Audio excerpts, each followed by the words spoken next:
नमस्कार दोस्तों, मैं तमिश कर्मा आप सभी का स्वागत करता हूं हमारे आज के इस ऑनलाइन सेशन में, जहां आज हम एक और इम्पोर्टेंट चैप्टर, एक और इम्पोर्टेंट टॉपिक को यहां पर डिस्कस करेंगे। ठीक है जी। तो आज का हमारा ये जो सेशन है वो हमारे पिछले वाले सेशन से रिलेटेड है। अगर आपने उस सेशन को नहीं देखा है तो आप उस सेशन को हमारे प्लेलिस्ट में जाकर जो है वो चेकआउट कर सकते हैं। ठीक है। तो आज का ये जो सेशन है, यहाँ से क्वेश्चन आपको एग्जाम में देखने को मिलेंगे ही मिलेंगे। और मैंने अभी कहा कि ये जो सेशन है वो हमारे पिछले वाले सेशन से क्या है, रिलेटेड है। तो उसके कंपेयर में यहाँ से क्वेश्चन जो है वो आते ही आते हैं। ठीक है। और आज का जो सेशन है उसको स्टार्ट करने से पहले थोड़ा सा ट्विस्ट देखते हैं। एक क्वेश्चन मैं आपको जो है वो देता हूं। इस क्वेश्चन में आपको करना कुछ नहीं है, सिर्फ इमेजिन करना है। इमेजिन ये करना है कि एक 4 साल का बच्चा है और वो 4 साल का बच्चा अगर साइकिल चलाना सीख रहा है, वो भी अकेले, तो क्या वो साइकिल चलाना सीख पाएगा? इसका जवाब है हाँ। कैसे? वो जो साइकिल चलाना है वो सीख तो जाएगा, लेकिन उसकी जो लर्निंग होगी, ठीक है, उसका जो सीखना होगा वो कैसे होगा? सिस्टमेटिकली एकदम से नहीं हो पाएगा, वो बार बार गिरेगा। ठीक है। लेकिन अगर वो 4 साल का बच्चा जो है उसको उसके जो किसी बड़े, जैसे उसके पापा हो गए, उसके भाई हो गए, अगर वो उसको हाथ पकड़ के सिखा रहे हैं, उसको थोड़ा सा गाइडेंस दे रहे हैं, तो क्या बच्चा जो है वो साइकिल चलाना सीखेगा? बिल्कुल सीखेगा, और बहुत ही सिस्टमेटिक तरीके से और बहुत ही जल्दी सीख जाएगा। ठीक है। तो आज का हमारा ये जो मेन क्वेश्चन है वो ये है कि क्या बच्चे का जो डेवलपमेंट होता है वो अकेले आता है, या फिर ये जो डेवलपमेंट होता है उसमें बच्चे के फैमिली का, बच्चे के सोसाइटी का, या फिर उसके लैंग्वेज का जो है वो इफेक्ट पड़ता है। ये जितनी भी चीजें हैं उसके डेवलपमेंट में क्या इंपॉर्टेंट रोल प्ले करती हैं। तो यही एक थ्योरी है। इस थ्योरी का जवाब दिया था किसने? लेओ सेमियोनोविच वाइगोत्स्की ने। ठीक है जी। ये जो मनोवैज्ञानिक थे, ये जीन पियाजे के समकालीन मनोवैज्ञानिक थे, और इन्होंने दिया था सोशियो कल्चर थ्योरी। तो आज हम इन्हीं लेओ वाइगोत्स्की के सोशियो कल्चर थ्योरी को यहाँ पर डिस्कस करने वाले हैं। और आज हम इस सेशन में जानेंगे इसके फोल्डिंग क्या है। ठीक है। जेडपीडी मतलब जोन ऑफ प्रोक्सिमल डेवलपमेंट, ये क्या होता है? किसी बच्चे को अगर हम जो है वो गाइडेंस देते हैं तो उसका जो सीखना है वो कैसे होता है? बच्चा अगर अकेले सीखता है तो उसका सीखना मतलब उसकी जो लर्निंग है वो कैसे होती है। ठीक है। आज के सेशन में हम इन्हीं सब चीजों को कवर करेंगे। ठीक है जी। तो चलिए आज का जो हमारा सेशन है उसको जो है स्टार्ट करते हैं। अगर आपने इसके पहले के सेशंस नहीं देखे होंगे तो आप उसको हमारे प्लेलिस्ट में जाकर चेकआउट कर सकते हैं। ठीक है। चलिए आज का सेशन है उसको स्टार्ट करते हैं। तो आज हम पढ़ेंगे दोस्तों लेव वाइगोत्स्की का सोशियो कल्चर थ्योरी, मतलब सामाजिक सांस्कृतिक सिद्धांत। ठीक है जी। सामाजिक सांस्कृतिक सिद्धांत लेव वाइगोत्स्की इन्होंने दिया था। सोशियो कल्चर थ्योरी मतलब सामाजिक सांस्कृतिक सिद्धांत इन्होंने दिया था। और सोशियो कल्चर थ्योरी, और इस सेशन में हम क्या क्या जो है वो कवर करेंगे इसको थोड़ा सा देख लेते हैं। सोशियो कल्चर थ्योरी में इन्होंने जो दिया था, इसमें एक चैप्टर है संज्ञानात्मक विकास के 3 मुख्य कारक। ठीक है। इसको हम देखेंगे। इसके अंतर्गत क्या क्या आएगा? इसमें आएगा सामाजिक अंतःक्रिया, संस्कृति और भाषा। ठीक है जी। उसके बाद फिर देखेंगे मेजर कॉन्सेप्ट्स। इसके जो मेजर कॉन्सेप्ट कौन कौन से हैं, जिसमें कौन कौन से आएंगे, ये इसके फोल्डिंग आएगा और जेडपीडी आएगा। ठीक है। और उसके बाद इन्होंने दिया था वाक विकास के 3 चरण। वाक विकास के 3 चरण मतलब भाषा विकास के 3 चरण इन्होंने जो है वो दिया था। और ये 3 चरण कौन कौन से हैं? सबसे पहले सोशल स्पीच, प्राइवेट स्पीच और इनर स्पीच। ठीक है। तो इन सभी चीजों को आज के हम इस टॉपिक में, इस सेशन में कवर करेंगे। ठीक है। तो चलिए आगे बढ़ते हैं। सबसे पहले हम थोड़ा सा इनके बारे में, लेव वाइगोत्स्की जी के बारे में जान लेते हैं। एक्चुअल में कौन थे और क्यों इतने फेमस हैं। ठीक है। तो लेव वाइगोत्स्की जो है वो सोशियो कल्चर थ्योरी के क्या है? प्रतिपादक हैं। मतलब इस थ्योरी को देने वाले ये साइकोलॉजिस्ट हैं।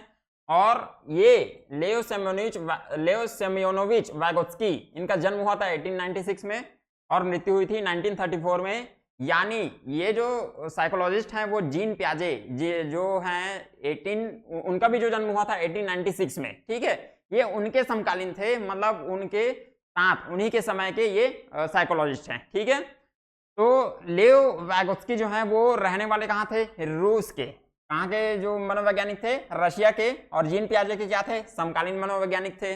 और जीन पियाजे कहाँ के थे? जिनेवा, स्विट्जरलैंड के। ठीक है। तो इनके अनुसार संज्ञानात्मक विकास में सामाजिक कारकों एवं भाषा का महत्वपूर्ण स्थान होता है। ठीक है, कौन कह रहे हैं? लेव वैगोत्स्की। देखिए, जीन पियाजे का मानना यह है कि बच्चे के विकास में उसके संज्ञान का, उसके कॉग्निशन मैंने बताया था उस दिन कि बच्चे की किसी चीज को याद करने की क्षमता, ठीक है, किसी भी इंफॉर्मेशन जो वो अपने सराउंडिंग से क्या करता है, एक्वायर करता है, उस इंफॉर्मेशन के लिए क्या है, एक कॉन्सेप्ट बनाने की क्षमता। ठीक है, तो ये जो होता है वो क्या होता है, उसका संज्ञान, और बच्चे के डेवलपमेंट में उसके संज्ञान का इंपॉर्टेंट रोल होता है, उन्होंने ये बताया था। लेकिन उन्होंने भाषा के बारे में कुछ भी नहीं कहा था। ठीक है जी, उन्होंने भाषा को कुछ भी नहीं कहा था।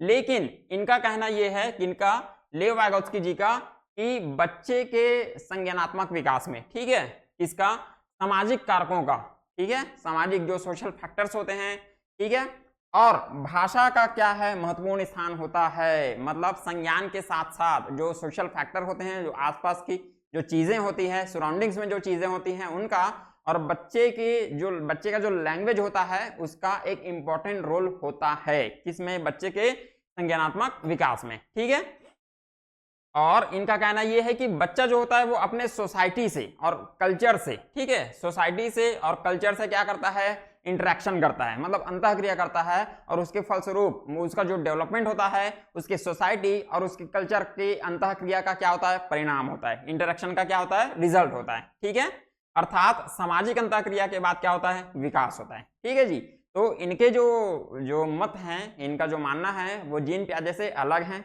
उनका मानना ये था कि संज्ञान पहले आता है, संज्ञान ही जो है, संज्ञान मतलब कॉग्निशन जो होता है वो चाइल्ड के डेवलपमेंट का मेन बेस होता है। ठीक है, और वही जो है वो इंपॉर्टेंट रोल, मेजर रोल जो है वो प्ले करता है बच्चे के डेवलपमेंट में। जबकि इनका मानना ऐसा नहीं है, इन्होंने किसको, सोसाइटी को, कल्चर को और लैंग्वेज को भी बच्चे के डेवलपमेंट में बहुत ही ज्यादा इंपॉर्टेंट जो है वो बताया है। ठीक है, चलिए आगे बढ़ते हैं।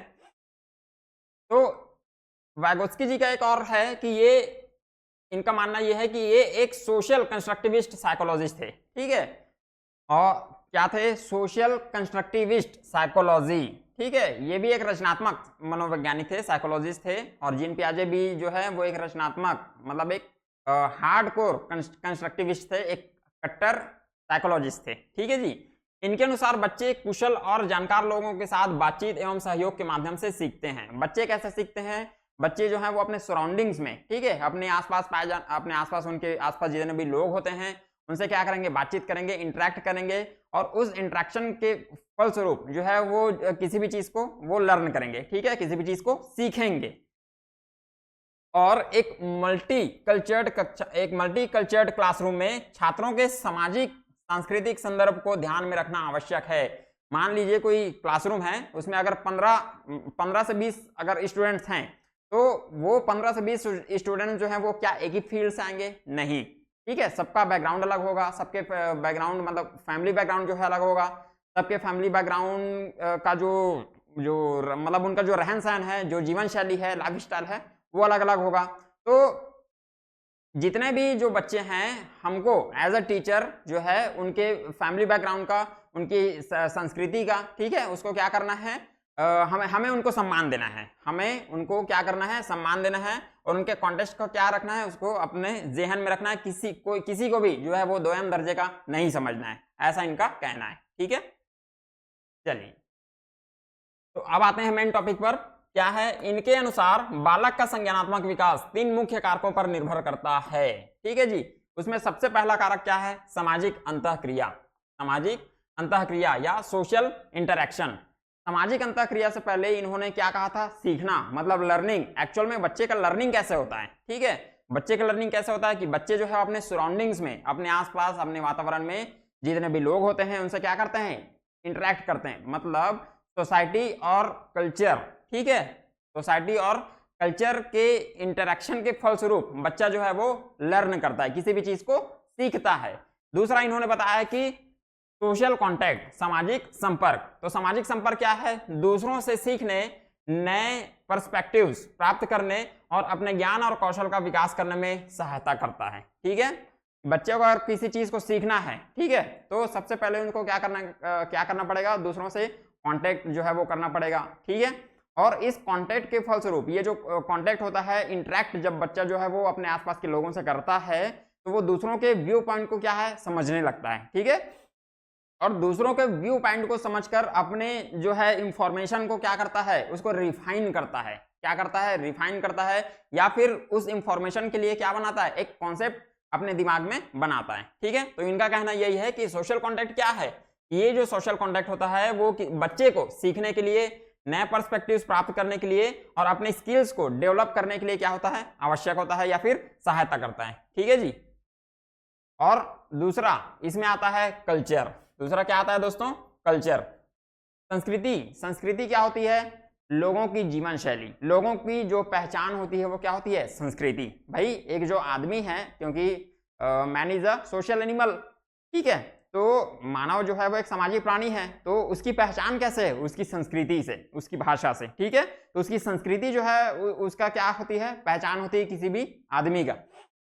तो संस्कृति एक्चुअल में क्या होती है? समाज का जीवन शैली, मतलब समाज में रहने वाले लोगों की जो रहन सहन है, उनकी जीवन शैली, उनकी जो लाइफ स्टाइल है वो क्या कहलाती है? संस्कृति। जहां उस संस्कृति के अंतर्गत जो समाज में रहने वाले लोग हैं वो क्या करते हैं, उनका एक पर्टिकुलर जो है वो मतलब रहन सहन जो है उनका होता है, रीति रिवाज होता है, उनके नियम कायदे कानून होते हैं, ठीक है। तो यही सब चीज से मिलकर बनता है क्या? संस्कृति, ठीक है।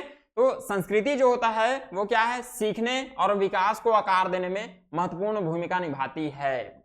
बच्चा अगर कोई चीज सीख रहा है, ठीक है, तो उसमें उसका जो कल्चर है, उसकी जो संस्कृति है, उसका भी एक मेजर रोल होता है, एक इंपॉर्टेंट रोल जो है वो प्ले करता है, ठीक है। उसके विकास को क्या करता है? एक शेप देता है। बच्चे के विकास को उसका जो कल्चर होता है वो क्या करता है? एक पर्टिकुलर शेप तक लेके जाता है, ठीक है।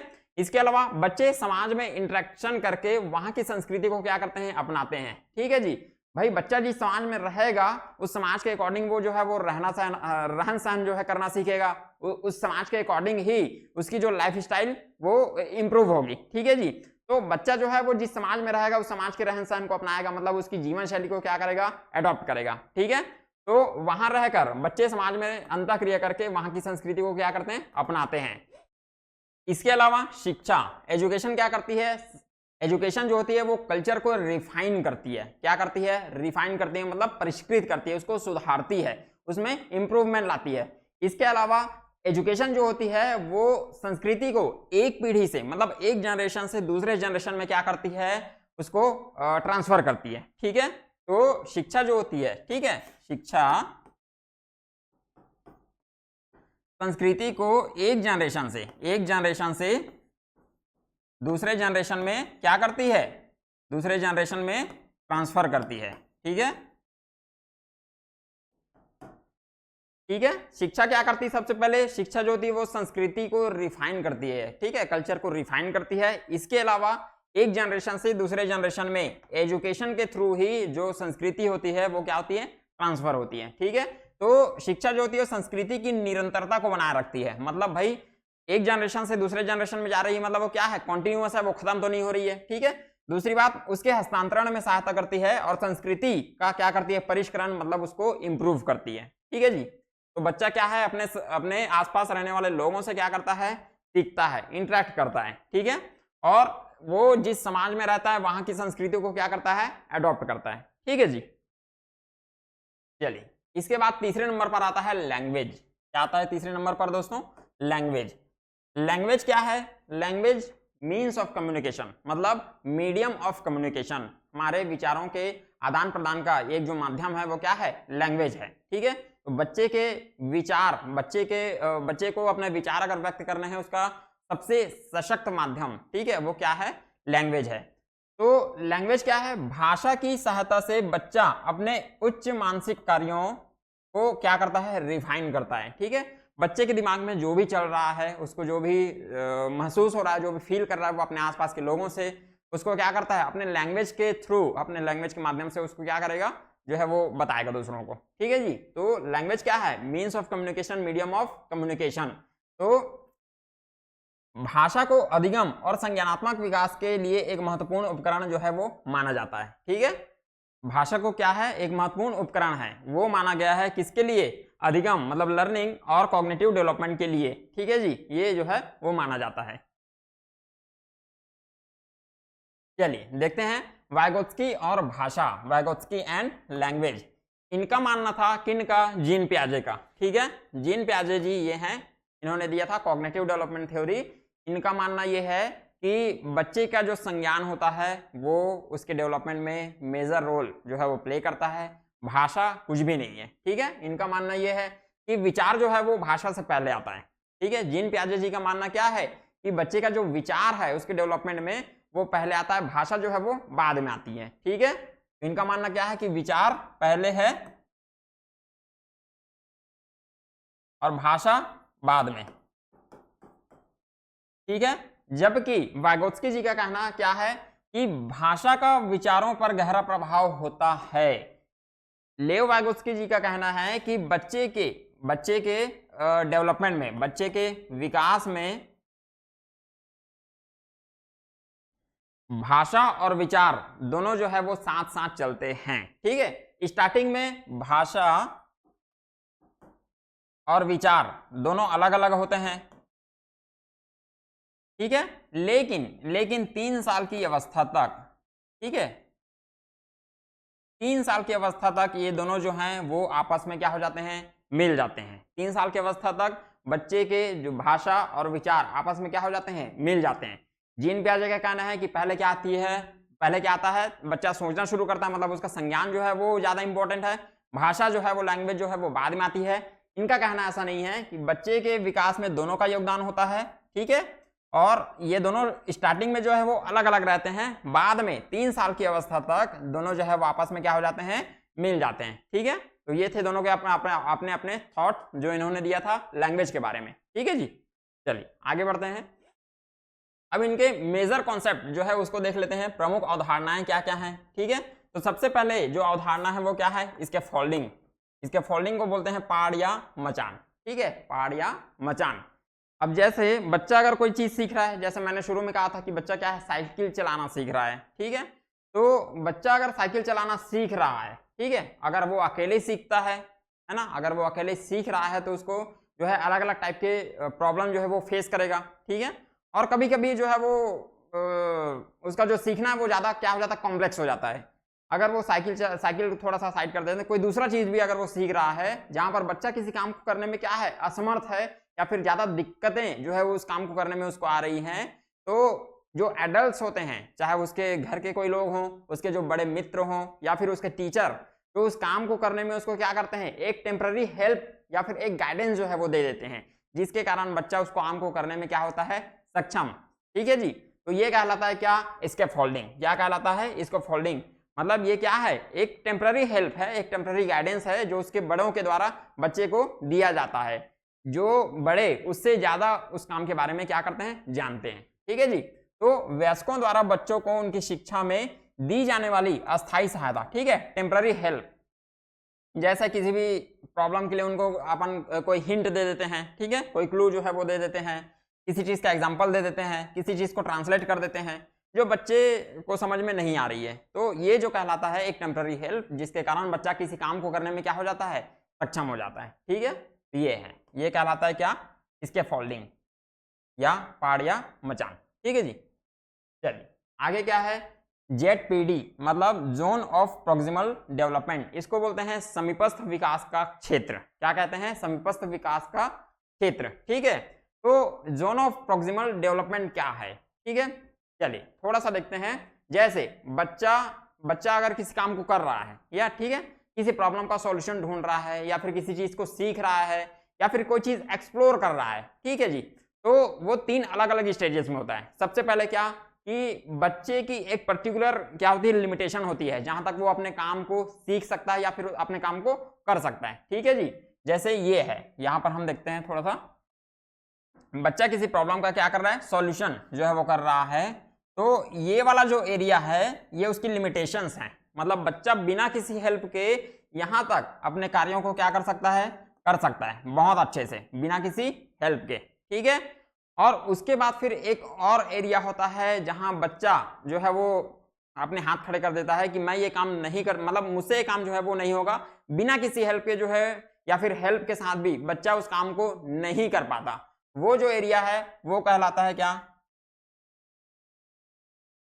ठीक है, इसको बोलते हैं पोटेंशियल डेवलपमेंट। इसको बोलते हैं क्या? Potential development. मतलब बच्चा जो है वो हेल्प अगर उसकी कोई करता है उस काम को करने में, उसके बाद भी उस स्तर तक नहीं पहुंच पाता, ठीक है, इसको कहते हैं पोटेंशियल डेवलपमेंट। लेकिन बच्चा जो है वो किसी काम को अगर खुद से कर सकता है और बच्चा किसी काम को खुद से नहीं कर सकता, इसके बीच भी एक जो है स्टेज होता है जहां पर अगर कोई बड़ा, ठीक है, अगर कोई एडल्ट जो है उसको आकर क्या कर रहा है, गाइडेंस कर रहा है, तो उसके गाइडेंस की सहायता से बच्चा उस काम को करने में क्या हो जाता है, सक्षम हो जाता है। उस एरिया को, उस स्टेज को कहते हैं जोन ऑफ प्रॉक्सिमल डेवलपमेंट, ठीक है, समीपस्थ विकास का क्षेत्र। मतलब एक ऐसा एरिया जहां पर बच्चा जो है वो खुद से तो वो काम को नहीं कर पाएगा, ठीक है, वो उतना सक्षम नहीं है, लेकिन अगर उसके किसी बड़े ने उसको आकर क्या कर दिया, गाइडेंस कर दिया, तो उसके गाइडेंस की सहायता से बच्चा उस काम को करने में क्या है, सक्षम हो जाता है।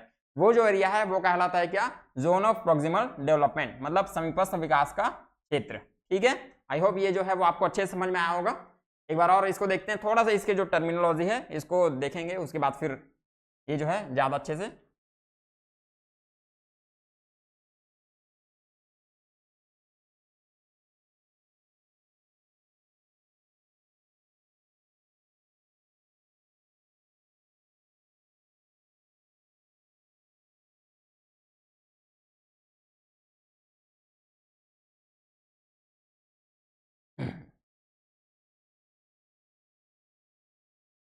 ठीक है जी, तो इसमें सबसे पहला जो टर्मिनोलॉजी क्या है वो है पोटेंशियल डेवलपमेंट। वो क्या है, पोटेंशियल डेवलपमेंट, ठीक है।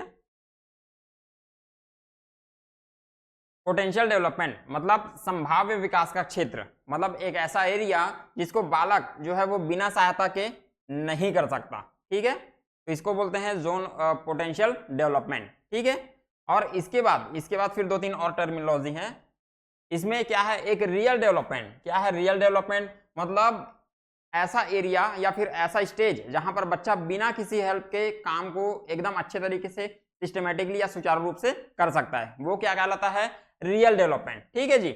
और समीपस्थ विकास का क्षेत्र मतलब प्रॉक्सिमल डेवलपमेंट। प्रॉक्सिमल डेवलपमेंट जो है वो क्या है, जहां बच्चा खुद से तो किसी काम को करने में क्या है, सक्षम नहीं है, एबल नहीं है, लेकिन अगर उसके कोई टीचर हो गया, ठीक है, उसके कोई उसके मम्मी पापा हो गए या फिर और कोई एडल्ट अगर उसको आके क्या करते हैं, गाइडेंस देते हैं, तो उनके गाइडेंस की सहायता से बच्चा उस काम को करने में क्या हो जाता है, सक्षम हो जाता है। तो वो जो स्टेज है वो कहलाता है क्या, वो कहलाता है proximal development, zone of proximal development, ठीक है, मतलब संभाव्य विकास और वास्तविक विकास के बीच का क्षेत्र, ठीक है जी। तो ये क्या है, रियल डेवलपमेंट, जहां बच्चा से जो है वो किसी की भी काम को अपने मतलब बिना किसी सहायता के कर सकता है, ठीक है। ये वो एरिया है जहां पर वो काम को नहीं कर सकता है, मतलब वहां तक वो पहुंच नहीं सकता, लेकिन इन दोनों के बीच का जो एरिया है ये कहलाता है प्रॉक्सिमल डेवलपमेंट। क्या कहलाता है, प्रॉक्सिमल डेवलपमेंट, जहां पर बच्चा किसी काम को अपने खुद से तो नहीं कर सकता, लेकिन अगर किसी ने आकर क्या कर दिया, हेल्प कर दिया, तो फिर बच्चा उस काम को करने में क्या है, सक्षम है, ठीक है। और इसमें एक और टर्मिनोलॉजी है, वो है मोर नॉलेजेबल अदर, मतलब ऐसे व्यक्ति जो बच्चे से ज्यादा उस काम के बारे में जानते हैं, चाहे वो उसके पेरेंट्स हो गए, उसके टीचर हो गए, ठीक है, या फिर और कोई एडल्ट, ठीक है, इनको कहते हैं मोर नॉलेजेबल अदर या MKO, ठीक है जी।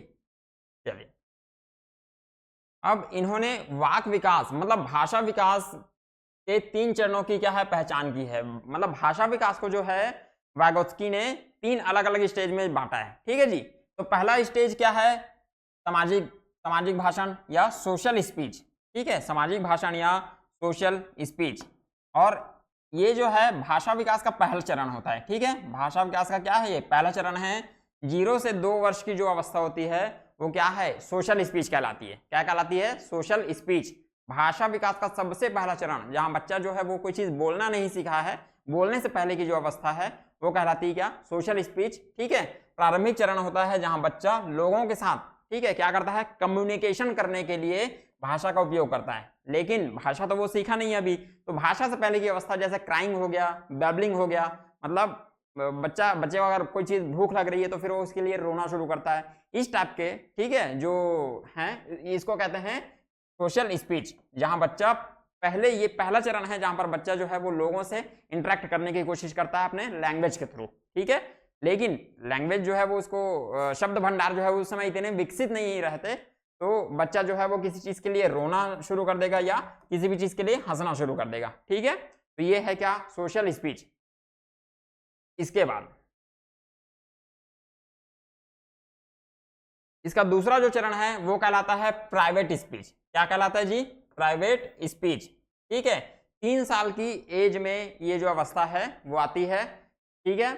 और प्राइवेट स्पीच क्या है कि बच्चा जो है वो किसी काम में क्या है, एकदम मग्न है, ठीक है। जो छोटे छोटे बच्चे हैं, कई बार आपने देखा होगा, वो किसी भी काम को एकदम जो है तल्लीनता से कर रहे हैं, किसी भी काम में एकदम मस्त हैं, तो अपने आप से वो क्या करते रहते हैं, बातचीत करते रहते हैं, ठीक है। अपने आप से अपने खुद से ही जो है वो क्या करते रहते हैं, इंटरेक्ट करते रहते हैं।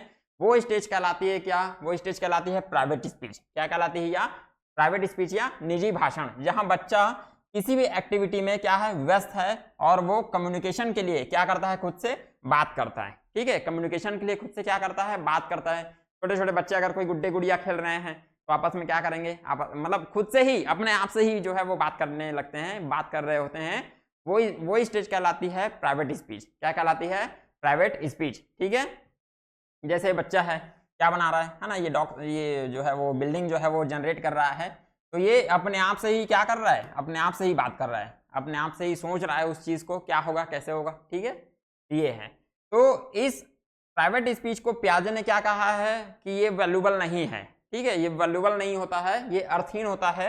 जबकि वागोत्स्की ने क्या कहा है, इसको सेल्फ रेगुलेटिंग, मतलब ये जो है वो लैंग्वेज को क्या करता है, रिफाइन करता है। क्या करता है, रिफाइन करता है, ठीक है जी। सेल्फ रेगुलेटिंग स्पीच जो है इसको कहा है, जो बच्चे के अंदर खुद से ही आती है। अब तीसरा और सबसे इंपॉर्टेंट और सबसे लास्ट जो स्टेज है उसका क्या है, इनर स्पीच, ठीक है। क्या है, इनर स्पीच, आंतरिक भाषण या इनर स्पीच। ये जो होती है वो 6 से ज्यादा, जो 6 साल से बड़े जो बच्चे हैं, 6 या 6 साल से बड़े जो बच्चे हैं उनमें आती है सबसे पहले। और इसका जो मेन कैरेक्टरिस्टिक्स, जो सबसे बड़ी विशेषता क्या होती है कि बच्चा जो है वो अपने आप से बात तो करता है, लेकिन ये जो बात है वो मुंह से नहीं, अपने मतलब मन में रख के करता है, ठीक है जी। अपने बात वो अपने आप से ही करेगा, लेकिन वो कैसे करेगा, मौखिक नहीं होगा, ठीक है। वो बोलेगा कुछ नहीं, बस चिंतन करते रहेगा किसी भी चीज के लिए, ठीक है। तो क्या है, ये एक मौन विचार है, ठीक है। क्या है, एक मौन विचार है जो मौखिक नहीं होता, ठीक है जी। तो इनर स्पीच जो होता है वो अंतिम चरण होता है, जहां भाषा क्या हो जाती है, एसिमुलेट हो जाती है और आंतरिक एकालाप मतलब इंटरनल मोनोलॉग बन जाती है। मतलब बच्चा जो है वो किसी भी चीज के लिए चिंतन करना जो है वो शुरू कर देता है, ठीक है। इसके अलावा इसका उपयोग चिंतन एवं समस्या समाधान के लिए किया जाता है, ठीक है जी। बच्चे के सामने अगर कोई प्रॉब्लम है, उस प्रॉब्लम के सॉल्यूशन के लिए बच्चा जो है वो इस टाइप के मतलब बातों का क्या करता है, यूज करता है, ठीक है। इस टाइप के माध्यम का क्या करता है, यूज करता है। चलिए, अब इसके बाद इसी में हमारा जो आज का दूसरा टॉपिक है वो है ब्रूनर का, जेरोम ब्रूनर का संज्ञानात्मक विकास का सिद्धांत, ठीक है जी। और इसमें हम क्या क्या पढ़ेंगे, संज्ञानात्मक विकास के 3 चरण इन्होंने बताए हैं, क्या, क्रियात्मक अवस्था, चित्रात्मक अवस्था और सांकेतिक अवस्था, ठीक है। और इनकी 3 विशेषताएं कौन कौन सी, सर्पिल पाठ्यक्रम, ठीक है, खोज आधारित अधिगम, और एक क्या है, इन्होंने भी बताया क्या, इसके फोल्डिंग, इन्होंने भी क्या बताया है, इसके फोल्डिंग, ठीक है। तो चलिए एक एक करके सबको डिस्कस करते हैं, ठीक है। सबसे पहले इनके बारे में थोड़ा सा जान लेते हैं। जेरोम ब्रूनर कौन है, एक अमेरिकी मनोवैज्ञानिक हैं, ठीक है। क्या है, एक अमेरिकी मनोवैज्ञानिक हैं। इन्होंने इस बात पर जोर दिया कि सीखना क्या है, एक प्रक्रिया होती है, एक प्रोसेस होती है, और बच्चे बातचीत और डिस्कवरी के माध्यम से क्या करते हैं, ज्ञान का निर्माण करते हैं, ठीक है।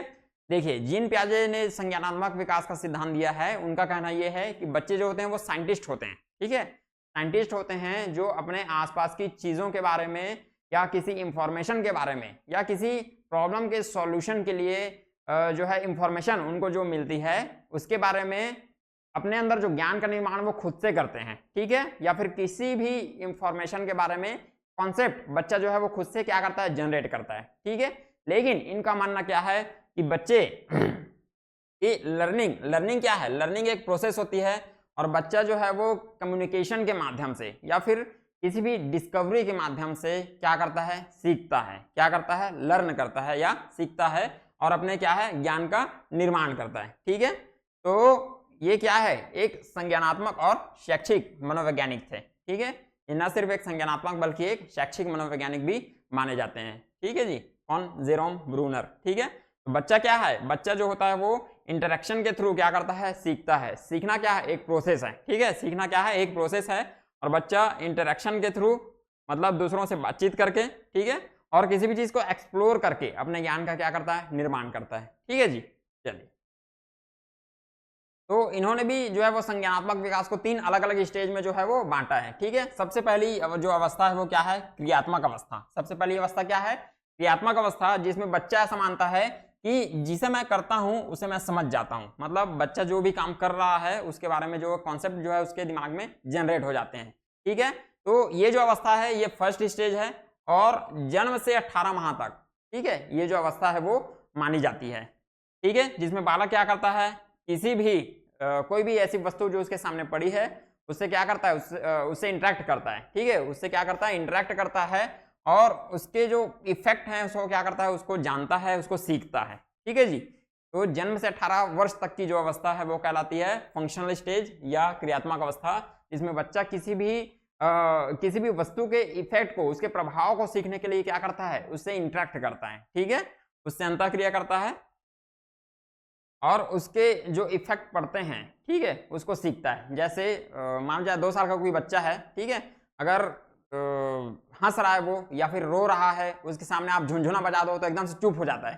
ठीक है, तो ये जो इफेक्ट है, मतलब वो कभी भी आपने ऐसा देखा होगा कि कोई बच्चा जो है वो 2 साल का छोटा सा, अगर वो हंस रहा है या फिर रो रहा है, अचानक उसके सामने क्या बना, वैसा झुनझुना अगर हम हिला दें तो क्योंकि उसकी जो माइंड है वो किस पर फोकस हो जाती है, उस ध्वनि पर जो झुनझुने से आ रही है। ठीक है, तो वो ऑब्जर्व करता है उस चीज को और उसके जो इफेक्ट हैं उसको क्या करता है, वो सीखता है या ऑब्जर्व करता है। ठीक है जी, तो यही है कि क्या है कि मतलब किसी भी वस्तु के साथ में वो क्या करता है, आपस में इंटरेक्ट करता है और उसका जो इफेक्ट सामने आता है उसको वो जानता है या जानने की कोशिश करता है। ठीक है, और इस अवस्था में भाषा को कोई विशेष जो है वैल्यू इन्होंने नहीं बताया है। ठीक है, चलिए आगे क्या है, चित्रात्मक अवस्था या ग्राफिकल स्टेज। बच्चे का कहना यह है इस स्टेज में, ठीक है, कि जो मैं देखता हूं वो याद हो जाता है। ठीक है, जो मैं देखता हूं वो याद हो जाता है। इसको कहते हैं ठोस प्रस्तुतिकरण अवस्था, जो 18 माह से लेकर आगे 6 साल तक जारी रहती है। ठीक है, ग्राफिकल स्टेज। तो इसमें क्या करता है बच्चा जो है वो डायग्राम के थ्रू, ठीक है, किसके थ्रू, डायग्राम के थ्रू अपने लर्निंग को जो है वो सीखता, मतलब किसी भी चीज के बारे में जो है वो सीखता है डायग्राम के थ्रू। कैसे, जैसे ये सेब है, ठीक है, तो ये सेब जो है 18 माह से 6 साल के बीच का जो बच्चा है वो सेब को जो है वो डायग्राम के थ्रू याद रखता है, ना कि भाषा के थ्रू।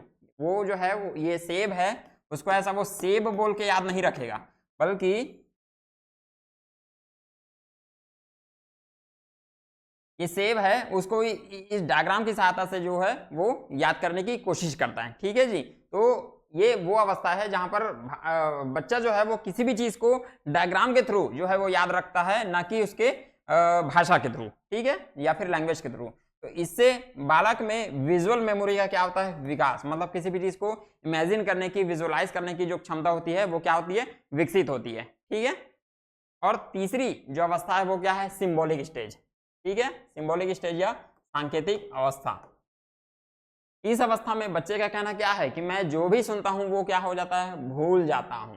ठीक है, और ये अवस्था जो है वो 6 या 7 साल से आगे की अवस्था है।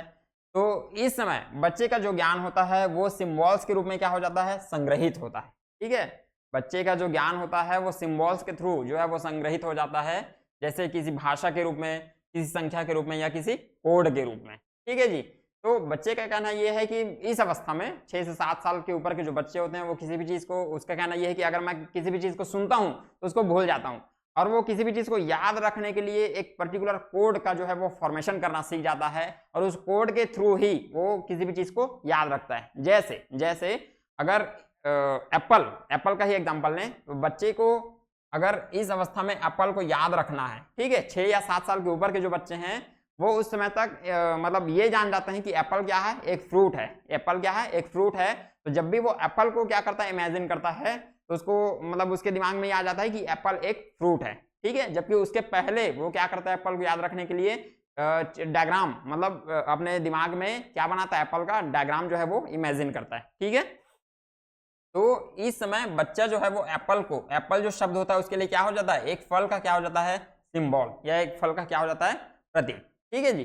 चलिए अब देखते हैं इसके मेन जो कैरेक्टरिस्टिक्स हैं। सबसे पहले सर्पिल पाठ्यक्रम या स्पाइरल करिकुलम, ठीक है। तो स्पाइरल करिकुलम जो है, पाठ्यक्रम जो है, इसका कहना ये है कि किसी भी स्टेज में हम बच्चे को जो है वो कुछ भी सिखा सकते हैं। इसका कहना तो यही है, यदि उचित ढंग से संरचित किया जाए तो किसी भी विषय को किसी भी आयु में क्या कर सकते हैं, पढ़ाया जा सकता है, उसके बारे में हम बच्चे को सिखा सकते हैं, ठीक है जी। तो ऐसा कोई पर्टिकुलर एज नहीं होता जहां पर बच्चा किसी पर्टिकुलर चीज को सीखे, ठीक है। इसका कहना ये है। दूसरा क्या है, खोज आधारित अधिगम, ठीक है जी, डिस्कवरी बेस्ड लर्निंग। तो डिस्कवरी बेस्ड लर्निंग मतलब ये जो है वो एक तरीके से करके सीखने को जो है वो प्रोत्साहित कर रहा है कि बच्चा किसी भी समस्या का समाधान जो है वो तब सीखेगा जब वो खुद से उस काम में क्या होगा, एक्टिव होगा, उस काम को एक्टिव होकर किसी मतलब उस काम को करेगा, खुद से करेगा, खुद से सीखेगा, ठीक है। तो बच्चे जो है वो, बच्चे तब सबसे अच्छा सीखते हैं जब वे जानकारी को सक्रिय रूप से क्या करते हैं, खोजते हैं। मतलब लर्निंग बाय डूइंग के थ्रू जो है बच्चा जो है ज्यादा अच्छे से सीखता है, ठीक है जी। ये बच्चे जो है वो किसी भी चीज को कैसे सीखते हैं, जब वो ज्यादा अच्छे से उस काम को खुद से एक्टिव होकर उस काम को क्या करते हैं, ठीक है। चलिए आगे तीसरा है सहारा प्रदान करना या प्रोवाइडेड सपोर्ट या स्केप फोल्डिंग, ठीक है। स्केप फोल्डिंग मतलब वही है कि बच्चा किसी काम को कर रहा है, उस काम को करने में क्या है, असमर्थ है, मतलब दिक्कत जो है अगर उसको आ रही है तो एक टेम्पररी हम हेल्प जो है वो बच्चे को देते हैं, जिससे उस काम को करने में क्या हो जाता है, सक्षम हो जाता है, ठीक है। तो वयस्कों द्वारा जो है वो सहायता प्रदान की जानी चाहिए और धीरे धीरे इस सहायता को कम कर देना चाहिए, क्योंकि समय के साथ बच्चा जो है वो स्वतंत्र हो जाता है। इनका कहना यही है, जब हम इसके फोल्डिंग देते हैं और बच्चा उस काम को करने में जो है वो एबल हो जाता है, ठीक है, बच्चे के काम करने के लायक वो काम हो जाता है, तो उसके बाद फिर हमें अपना जो हेल्प है वो हटा देना चाहिए, ठीक है, ताकि धीरे धीरे बच्चा जो है उस काम को करने में क्या हो, मतलब फ्री हो जाता है, ठीक है, और अच्छे से उस काम को क्या है, सीख जाता है, ठीक है जी। तो ये है इसके फोल्डिंग या सपोर्ट, ठीक है दोस्तों। तो आज के जो सेशन है वो यहीं तक है, और नीचे कमेंट में अगर आपका कोई डाउट है तो उसको बिल्कुल कमेंट कीजिए। इसके पहले के सेशन आपने अगर नहीं देखे हैं तो उसको हमारे प्लेलिस्ट में जाकर आप चेकआउट कर सकते हैं, ठीक है जी। और आगे कल के सेशन में हम मिलेंगे ऐसे ही सेशन में, ऐसे ही इंपॉर्टेंट सेशन में एग्जाम ओरिएंटेड जो टॉपिक है उसको डिस्कस करेंगे सीडीपी के, ठीक है जी। और अगर आप चैनल पर नए हैं तो चैनल को लाइक कीजिए, सब्सक्राइब कीजिए और अपने दोस्तों को जो है शेयर कीजिए, ठीक है जी। तब तक चलिए तो मिलते हैं हमारे अगले सेशन में, तब तक के लिए बहुत सारा प्यार, बहुत सारा धन्यवाद। जय हिंद, जय भारत, जय छत्तीसगढ़।